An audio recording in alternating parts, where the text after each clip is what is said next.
స్వరము, క్రీస్తు రాకడ స్వరము, క్రీస్తు రాకడ స్వరము, క్రీస్తు రాకడ కొరకై నిన్ను సిద్ధపరచు స్వరము, క్రీస్తు రాకడ కొరకై సిద్ధపరచే స్వరము. వినుమా, వినిపించుమా, కనుమా, సిద్ధపడుమా.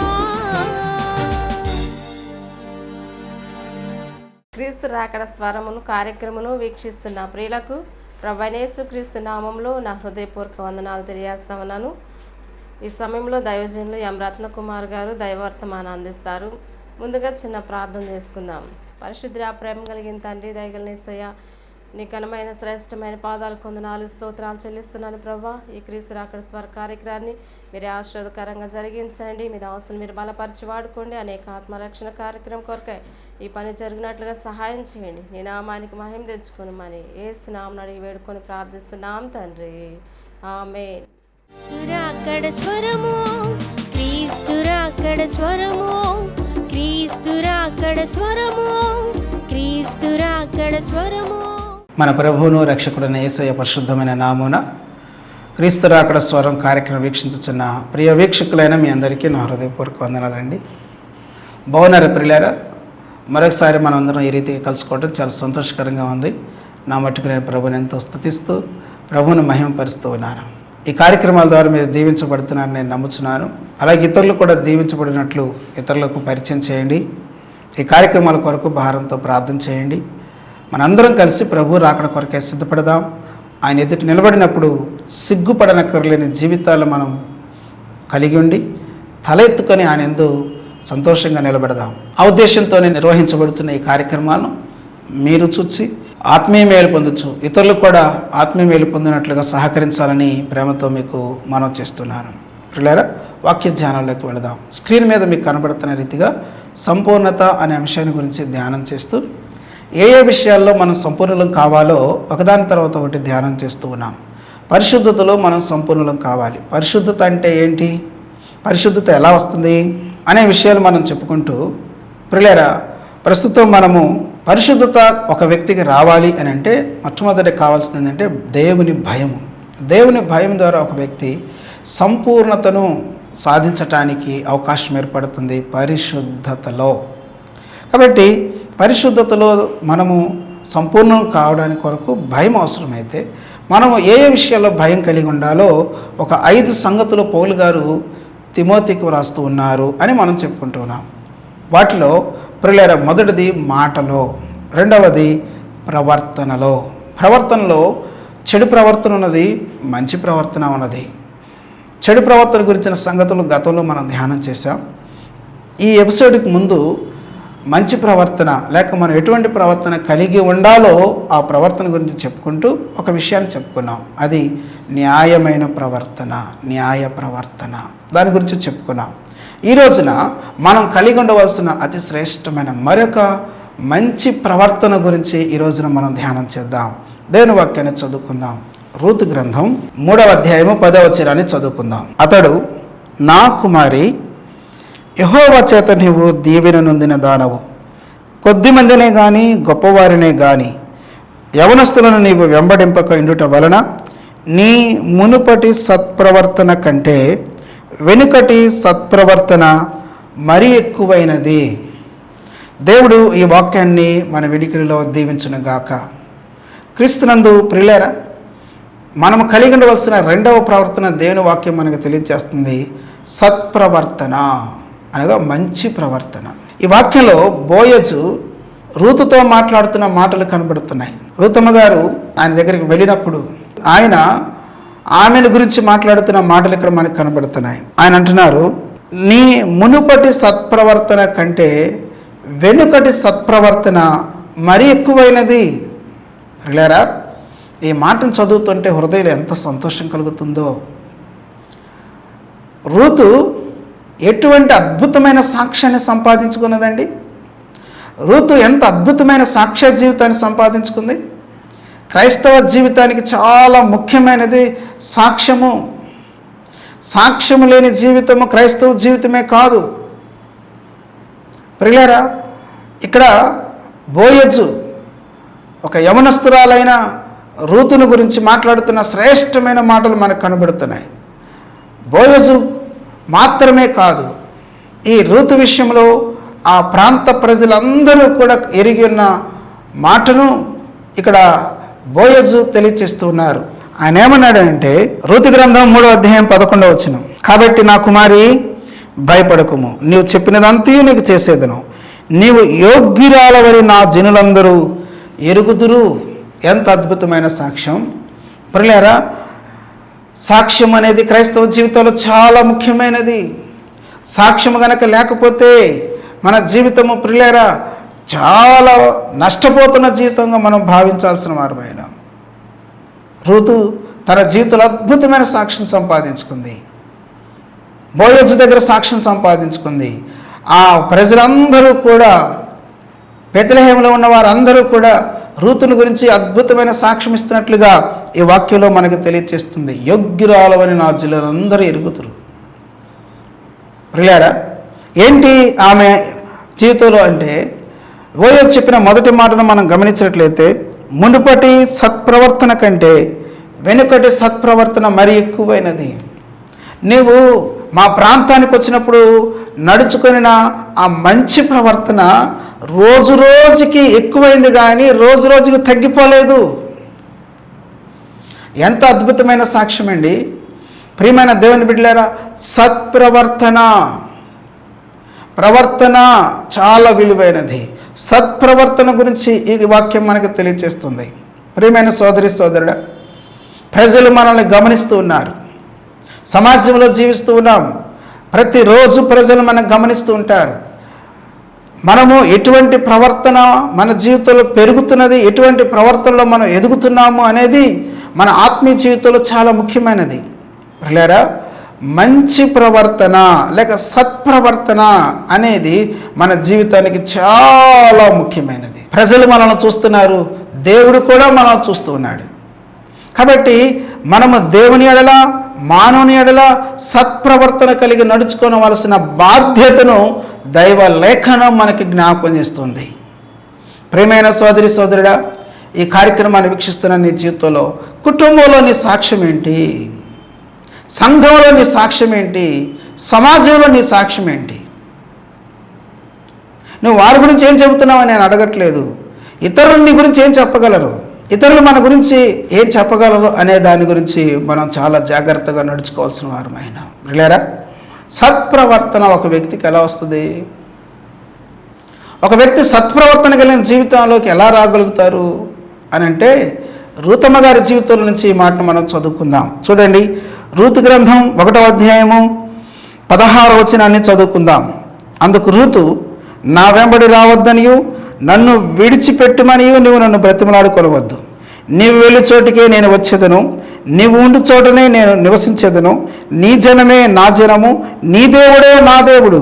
17వ వచనం, నీవు మృతి పొందు చోటను నేను మృతి పొందేదను, అక్కడనే పాతి పెట్టబడేదను.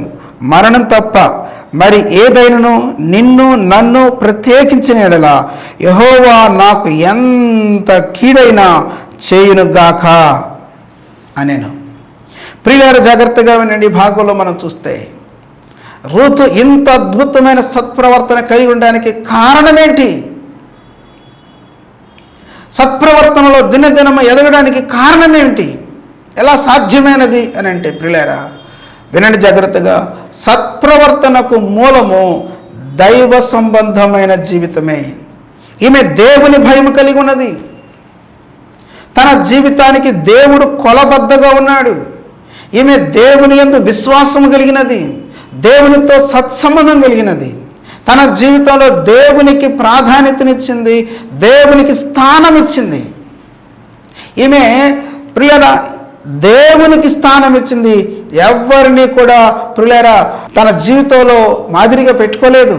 ఈమె టోటల్గా దేవుని మాదిరిగా పెట్టుకుంది. దేవుని ఎదుట తన జీవితాన్ని జీవిస్తున్నది. ఇంకా చెప్పాలి అని అంటే ప్రియులారా, ఈమె తన జీవితాన్ని దేవుని ఎదుట జీవిస్తుంది. దేవుడు నన్ను చూస్తున్నాడు. నాకేమనిపిస్తుందంటే ప్రియులారా, క్రొత్త నిబంధన సంబంధమైన జీవితాన్ని రూతు పాత నిబంధన కాలంలోనే జీవించింది.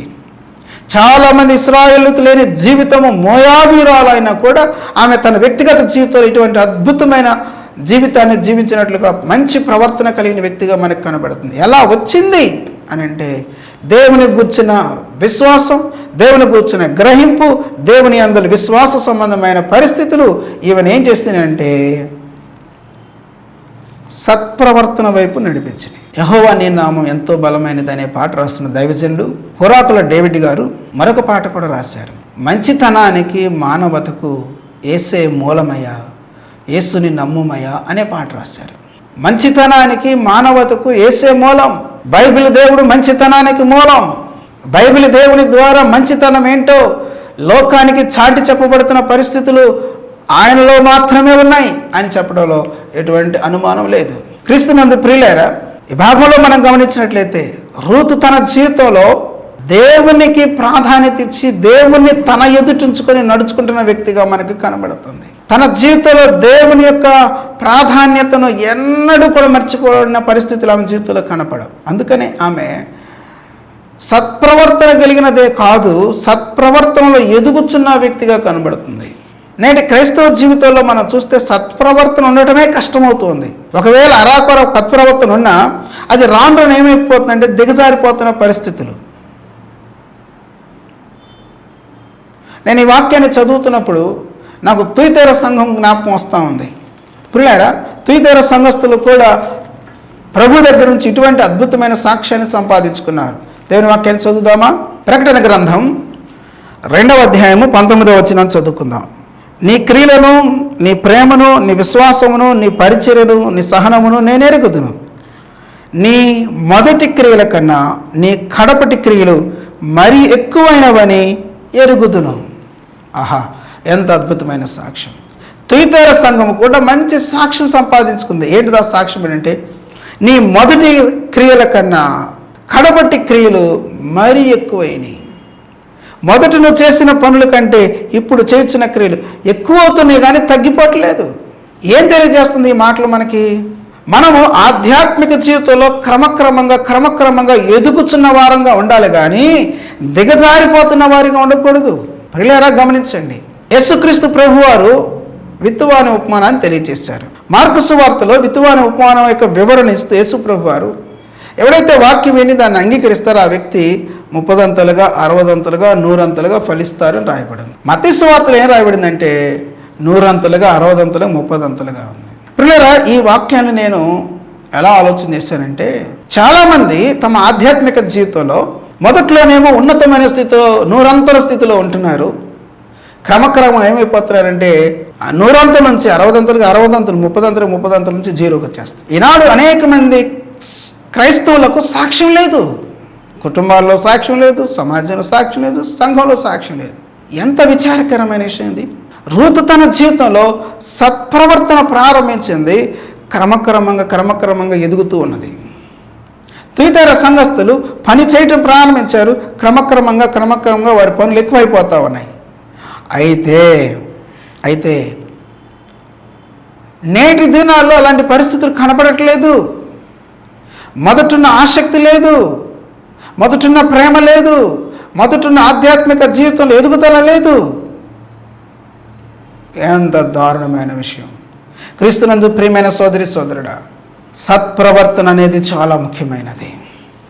దేవుని పిల్లలుగా మన జీవితంలో మనము సత్ప్రవర్తన కాపాడుకోవటం మాత్రమే కాదు, కానీ దినదినము ఆ సత్ప్రవర్తనలో ఎదగవలసిన వారమై ఉన్నామని దైవలేఖనం మనకి జ్ఞాపకం చేస్తుంది. ప్రియులారా, సత్ప్రవర్తన విషయంలో దేవుడు దాన్ని ఎలా స్వీకరించేవాడుగా ఉన్నాడు, సత్ప్రవర్తన విషయంలో ఆయన ఎలా వ్యవహరించేవాడుగా ఉన్నాడు. నీవు నేను సత్ప్రవర్తనగా కలిగి జీవిస్తున్నాం అనుకోండి, ఆయన దాన్ని ఎలా తీసుకుంటారు, దాన్ని ఎలా వ్యవహరిస్తారు దాని విషయంలో అని గనక మనం ఆలోచన చేసినట్లయితే, రాజులు మొదటి గ్రంథం 8వ అధ్యాయం 25వ వచనం మనకి ఇలా తెలియజేస్తూ ఉంది. యెహోవా, ఇశ్రాయేలీయుల దేవా, నీ కుమారులు సత్ప్రవర్తన గలవారై నీవు నా ఎదుట నడిచినట్లు నా ఎదుట నడిచిన ఎడల నా దృష్టికి అనుకూలుడై ఇశ్రాయేలీయుల మీద సింహాసనాసీనుడగు వాడు నీకుండక మానడని సెలవిచ్చితివి. నీవు నీ దాసుడును నా తండ్రియునగు దావీదునకు ఇచ్చిన వాగ్దానమును స్థిరపరచుము. ప్రియులారా, మనం ఏం చూస్తున్నామనంటే సత్ప్రవర్తన విషయంలో దేవుడు ఎలా వ్యవహరిస్తాడు అనే విషయాన్ని మనం ఆలోచన చేస్తే దావీదు సత్ప్రవర్తన కలిగిన వ్యక్తిగా కనబడతాడు. దావీదు కలిగిన సత్ప్రవర్తన దేవుడు దాన్ని ఎంతో ఆస్వాదించాడు, ఆనందించాడు. దావీదుతో దేవుడు మాట్లాడిన ఒక అద్భుతమైన మాట ఏంటనంటే, నీవు ఎటువంటి సత్ప్రవర్తన కలిగి ఉన్నావో, నీవు ఎటువంటి మంచి ప్రవర్తన కలిగి ఉన్నావో అలాగే నీ పిల్లలు గనక కలిగి ఉంటే దేవుడు ఆయనకు ఒక వాగ్దానం చేస్తున్నాడు. నీవు కలిగినట్టుగా సత్ప్రవర్తన కలిగిన వ్యక్తులుగా నీ పిల్లలు ఉంటే ఏం జరుగుతుందో తెలుసా? నీవు ఈరోజు సింహాసనం మీద కూర్చున్నావు, నీ పిల్లల పిల్లల పిల్లల పిల్లల పిల్లలు కూడా సింహాసనం మీద కూర్చుంటారు. సింహాసనం మీద కూర్చుండేవాడు ఉండక మానడు అని చెప్పి దేవుడు దావీదు గారికి వాగ్దానం ఇస్తూ ఉంటే ఆ వాగ్దానాన్ని తదుపరి కాలంలో ఇక్కడ సొలొమోను జ్ఞాపకం చేసుకొని దేవునికి ప్రార్థన చేస్తూ ఉన్నాడు. పిల్లలారా, అంటే దేవునికి ఇష్టమైనది ఏంటిదంటే సత్ప్రవర్తన. దేవుడు సత్ప్రవర్తనను ఎంతో ఇష్టపడుతూ ఉన్నాడు. సత్ప్రవర్తన దావీదు కలిగిన ద్వారా ఏమండి దావీదు యొక్క సంతానాన్ని దేవుడు దీవించాడు. దావీదు యొక్క సంతానం పట్ల దేవుడు పిల్లలారా ఎంతో సంతోషంతో వ్యవహరించిన పరిస్థితి మనకి ఇక్కడ కనబడుతున్నది. దావీదెవరు? దేవుని వాక్యాన్ని చదువుకున్నాం. రూతు గ్రంథం 4వ అధ్యాయము 18 నుంచి 21 వరకు ఉన్న వాక్యాన్ని చదువుకుందాం. పెరెసు వంశావళి ఏదనగా పెరెసు హెస్రోనును కనెను, హెస్రోను రామును కనెను, రాము అమీనాదాబును కనెను, అమీనాదాబు నైసోను కనెను, నైసోను సల్మానును కనెను, సల్మాను బోయజును కనెను, బోయజు ఓబేదును కనెను, ఓబేదు యెషయిని కనెను, యెషయి దావీదును కనెను. ప్రియులారా, 21వ వచనం మరోసారి చదువుతాను. బోయజు ఓబేదును కనెను. దీనికి అనుకూలంగా మరొక వాక్యాన్ని చదువుతున్నాను. 4వ అధ్యాయము రూతు గ్రంథం 17వ వచనాన్ని చదువుతున్నాను. ఆమె పొరుగు స్త్రీలు నయోమి కొరకు కుమారుడు పుట్టినని చెప్పి అతనికి ఓబేదును పేరు పెట్టిరి. అతడు దావీదునకు తండ్రి అయిన యెషయి యొక్క తండ్రి. దేవునికి స్తోత్రం. ప్రియమైన దేవుని బిడ్డలారా, ఈ భాగంలో మనం చూస్తే రూతు సంతానంలో దావీదున్నాడు. బోయజు రూతులకు ఓబేదు జన్మిస్తే ఓబేదుకు పుట్టిన సంతానంలో యెషయి ఉంటే యెషయి యొక్క కుమారుడే దావీదు. ఎందుకు నేను ఇదంతా మీ ఎదురు తీసుకొచ్చానంటే రూతు సత్ప్రవర్తన కలిగినది దేవునికి తన జీవితంలో అధిక ప్రాధాన్యత ఇచ్చింది. దేవుని ఎదుట తన జీవితాన్ని జీవించింది. Same to same. ప్రియులారా, ఈ మధ్యలో వ్యక్తుల యొక్క జీవితాలు ఎలాగున్నాయో బైబిల్లో లిఖించబడలేదు, ఎక్కువగా లిఖించబడలేదు. యెషయి గురించి మనం చదువుతాం. అయితే ప్రియులారా, రూతు తర్వాత శ్రేష్టమైన సత్ప్రవర్తన కలిగిన వ్యక్తిగా మళ్ళీ మనకి ఎవరు కనబడుతున్నారంటే దావీదు కనబడుతున్నాడు. లోయలో ఉన్న విశ్వాసం ఈయనకిలోకి వస్తే ఈయనకిలో ఉన్న విశ్వాసం తిమోతిలోకి వచ్చిందట. రూతు యొక్క సత్ప్రవర్తన దావీదు జీవితంలో మనకి కనబడుతుంది. ప్రియులారా, దేవుడు సత్ప్రవర్తన విషయంలో ఎలా వ్యవహరిస్తాడో మనం చూస్తున్నాం.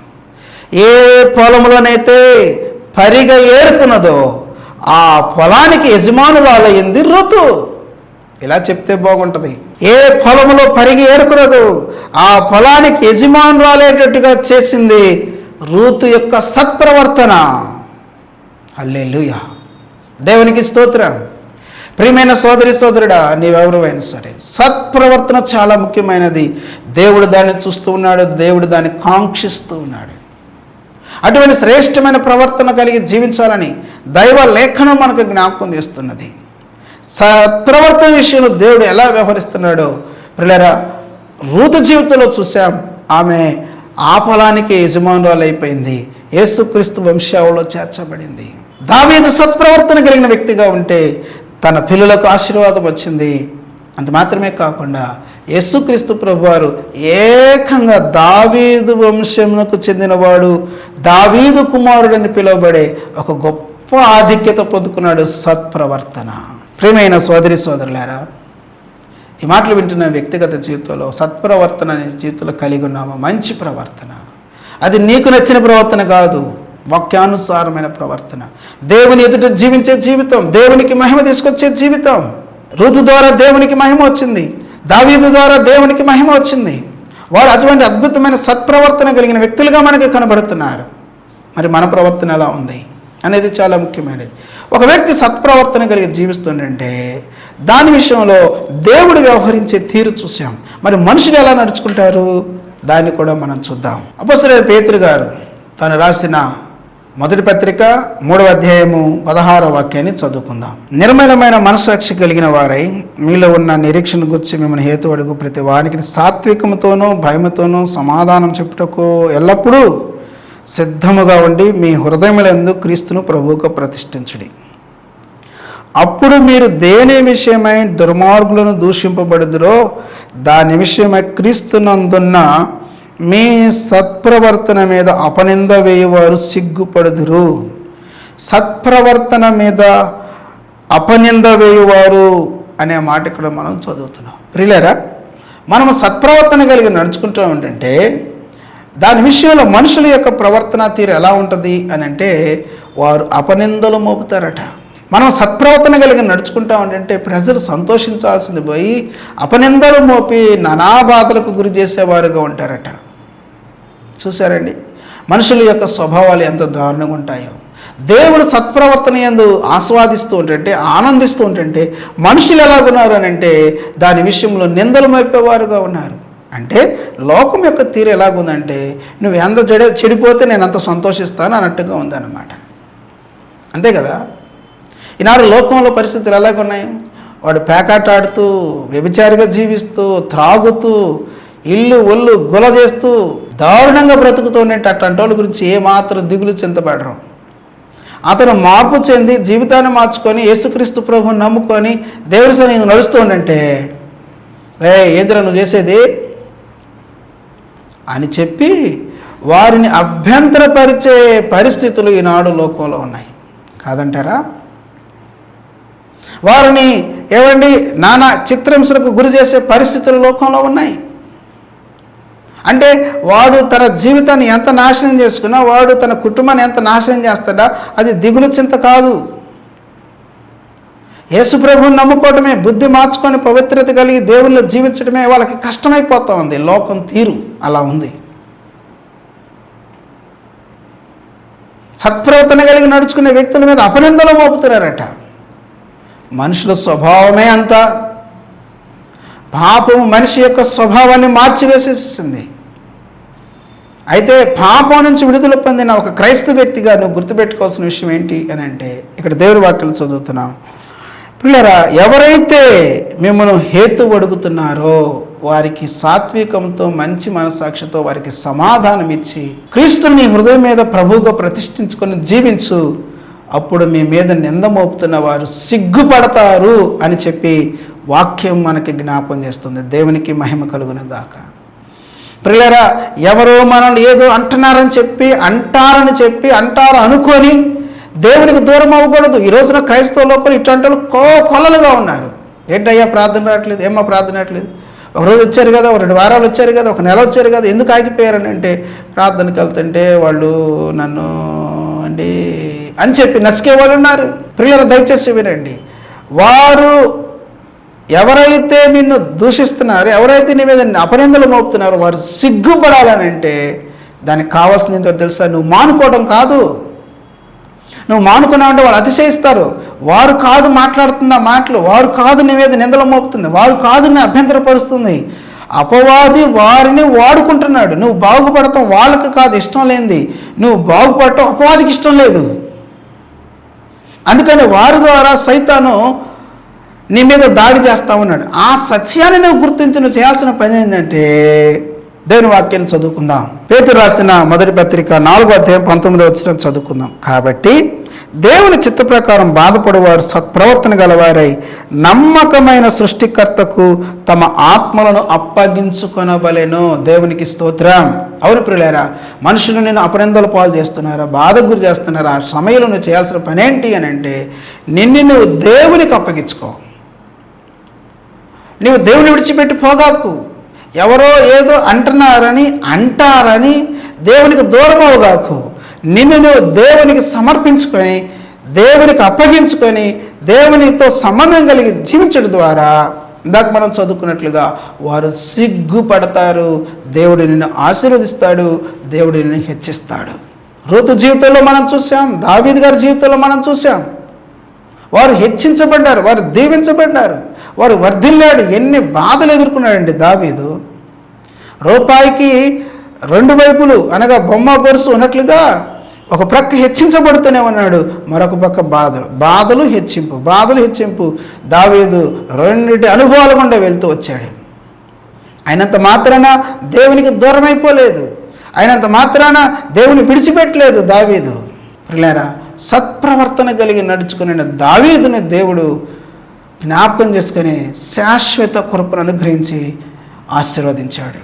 ప్రియమైన సోదరి సోదరుడా, సత్ప్రవర్తన విడిచిపెట్టద్దు. దేవుని భయంతో సత్ప్రవర్తన కలిగి జీవించు, దేవుడు నిన్ను దీవిస్తాడు. అట్టి మహాకృప పరిశుద్ధాత్మ దేవుడు మెండుగా సమృద్ధిగా దయచేసి దీవించును గాక. ఆమేన్. ప్రార్థన. ప్రియమైన తండ్రి, ప్రకటించబడిన నీ మాటలు నీరు కట్టి ఫలింపచేసి మీరే మహిమ ఘనత ప్రభావాలు పొందుకొని మీరు అక్కడ కొరకే రాజ్యం కొరకే మమ్మల్ని సిద్ధపరచండి.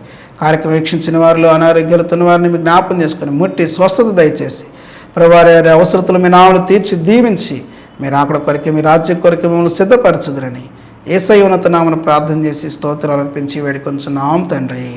ఆమేన్. త్రియేక దేవుని దీవెన శాంతి సమాధానం ఇప్పుడు ఎల్లప్పుడు సదాకాలం మనందరికీ తోడేయండి, దీవించి ఆశీర్వదించి వర్ధిల్ల చేయను గాక. ఆమేన్.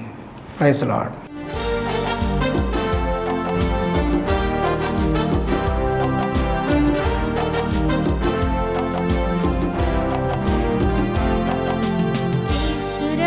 స్వరము క్రీస్తురాకడ స్వరము, క్రీస్తురాకడ స్వరము, క్రీస్తురాకడ స్వరము, క్రీస్తురాకడ కొరకై నిన్ను సిద్ధపరచు స్వరము, క్రీస్తేసురాకడ కొరకై సిద్ధపరచే స్వరము.